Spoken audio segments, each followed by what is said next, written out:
prvej otázke, či sa zúčastniť referenda, napadá ma môj už teraz nebohý ocko, keď chodieval každý rok ku riaditeľovi základnej 9-ročnej školy vyjadrovať sa, či má jeho syn chodiť na náboženskú výchovu alebo nie. Tá historickosť, kde s odvahou a vediac, čo chce, ako by sa znovu určitým spôsobom aktualizovala v dnešnom čase. Aj dnes ja a ty, každý z nás, môže sa vyjadriť k tomu, čo aktuálne môžeme prezentovať.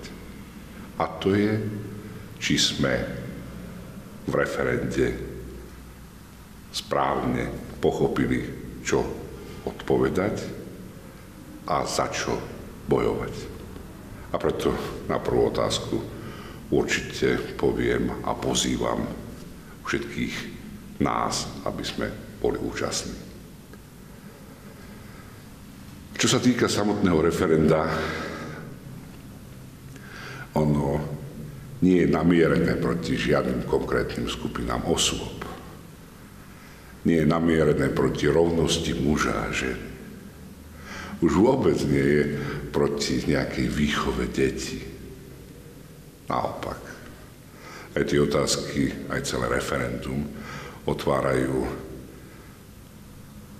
tú nádhernú ponuku vnímať to, čo už je v Svetom písme napísané, že je rovnosť medzi mužom a ženou. V Kristovi Ježišovi sme všetci jedno.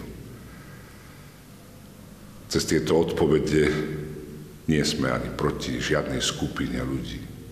Naopak, mnohí homosexuálni alebo inak cítiaci jedinci nachádzajú oporu a posilu v mnohých kresťanských inštitúciách, kde cez Krista Ježiša prijímajú, že sme si navzájom bratia a sestry.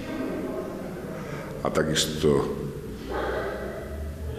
výchova detí, keď je adekvátna, tak je súčasťou niečo, čo chce cirkev v svojej formácii. Odovzdávať pravdy, ktoré vedú na základe vnímania detí k správnej výchove. A tak otázky nie sú zmätúce, nie sú namierené proti niekomu, ale vyjadrujú to, čo by sme mali chcieť všetci spoločne.